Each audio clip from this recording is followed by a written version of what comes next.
Today, I have a brilliant question from one of our subscribers. The question he asked is, how do you communicate with a co-founder effectively, and how do you maintain relationships with your partners and co-founders of your early stage businesses? This is a brilliant question because this is something that in the past I have struggled with. But I know for a fact that my co-founder Jerry and I have a much stronger relationship than most startup founders do. So the employer-employee relationship looks very different from a co-founder relationship.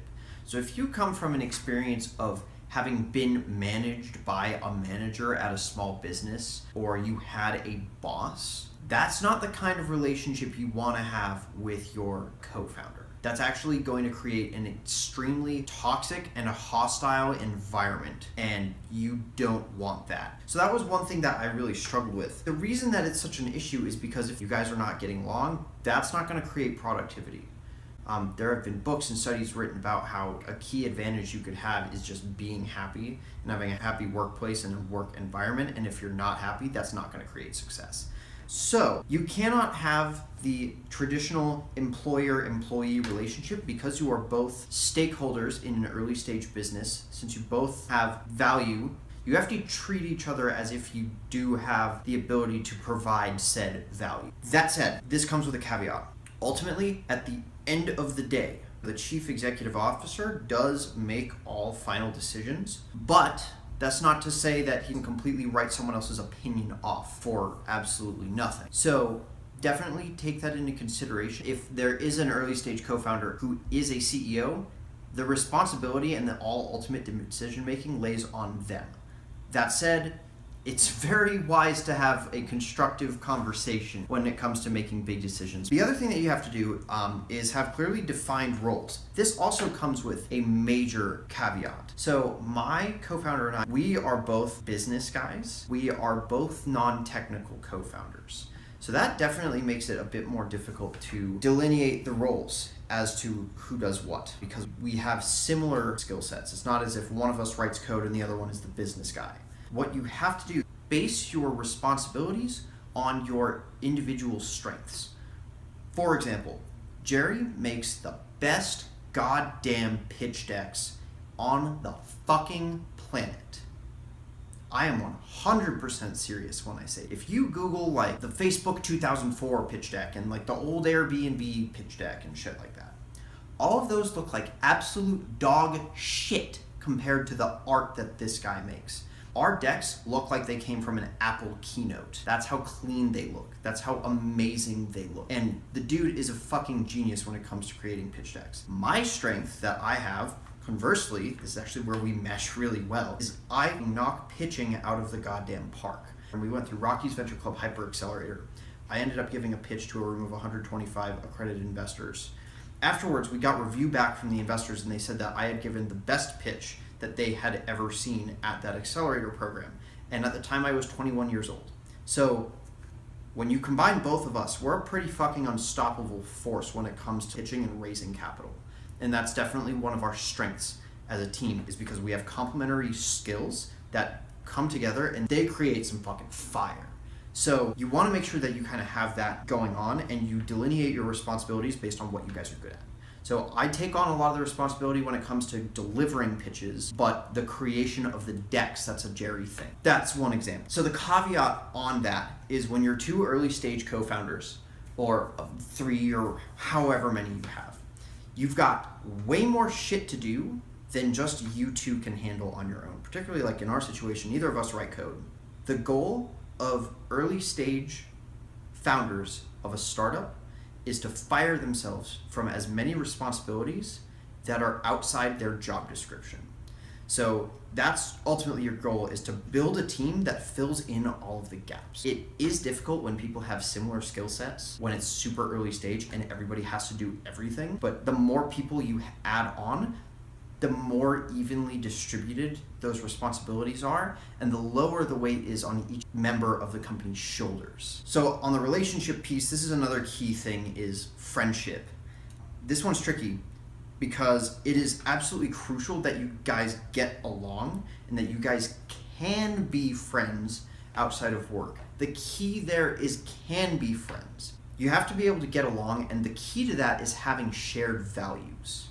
We were looking at bringing on a third member to Sonitize. We learned very quickly that we did not vibe with this third potential co-founder, I guess you could say. And it was probably one of the better decisions we ever made by not working with them, purely on just like a hey, we wouldn't get along in the real world. Why the fuck would we get along in the business world? You want to make sure that you guys are in each other's fucking corner. You can't be working together if you are not in each other's corner. You got to be able to be friendly with each other, and of course definitely trust each other. That's like a subset of friendship. It's like a prerequisite to friendship, honestly. Like, you shouldn't even have to talk about that, but you got to trust them. So you got to have shared values, and that kind of comes in with trust too, to make sure that you guys are on the same wavelength. You care about the same things. You're in each other's corners when shit goes wrong. That's huge. That said, it's important that you aren't spending every minute of every day with each other, because that creates two problems. One, you will get sick of each other. More importantly, what tends to happen is if you guys become too friendly and hang out with each other too much, your productivity at work is going to dwindle because you've become too close as friends. The things that you talk about all day when you're supposed to be working, take up time from work, you do not want that happening. Your goal is to create value for your business, not to fuck around and like chill with your homie. That's not the goal. So you gotta vibe well with each other, but you can't be with each other all the time. So the key here is to create boundaries that in turn ensure productivity. So it makes sure that if you guys are working out of the same office, you don't spend 3 hours looking at the same fucking subreddits and laughing your asses off when you could have been doing work. So I think that's about all I've got on the relationship side. Let's head over to communication. So first thing is you gotta have really defined channels. The reason I say you have to have very defined channels is because a lot of early stage, idea stage companies often don't have their own offices. I was working out a fucking shared workspace at my college. There was a time when we had co-working space, but honestly, we just use coffee shops and home with my entire team. We don't have an office. So if you're not having in-person meetings all the time, you've got to have, one, obviously set up recurring times to have in-person meetings. That's very important. And secondly, you have to have designated channels of communication over the web that are strictly for work. The best way I have found to do this is through Slack. If you do not have Slack, you are fucking losing. Okay, Slack is a communication program so that you can have short form communication in a business setting while having features like Skype calling. It's got features like Dropbox, things like that. The ultimate reason why you need to have Slack though isn't because of the features. The reason that Slack is so important is because we don't have an office culture inside a building. Our office culture is through our Slack communications. So you have to have a clearly defined workspace like that because that's your office and that's where you create your company culture if you don't have an actual office space. So get that. Caveat there being it's kind of useless if you only have 2 people, but I would still say like you're not going to get the benefit out of it if you only have 2 or 3 people on the team, but still to have it where you delineate fun talk from work talk, that's huge. The other thing you got to do is you got to have clearly defined systems. If you're an early stage company, you've got to have a religious use of systems and specifically the agile processes. Agile is an alternative project management style framework. It's a series of frameworks, actually. None of this probably makes sense to you. Basically, it's ways to make sure that everybody's shit gets done very efficiently, in plain English. If you want to learn more about that, the book that I read was called Scrum, The Art of Doing Twice the Work in Half the Time by J.J. Sutherland. It gives you an overview as to why it's so great and how much power it can have in companies. So, okay, where the fuck am I going with this? You want to use an agile process because it's going to make sure that your company's workflow is very efficient, but what it does in terms of co-founder communication, the expectations are set by the system and not by an individual. So instead of, Karen, I need the TPS report on my desk by Monday morning at 9. It doesn't work like that. You don't set arbitrary deadlines for individual projects like fucking high school with your goddamn homework. It's not how it works. Instead, it's we need to figure out all the shit that we need to get done in the next 2 weeks. What is the most efficient way that we can spend our time in the next 2 weeks to make sure that we grow the most and that we provide the most value, right?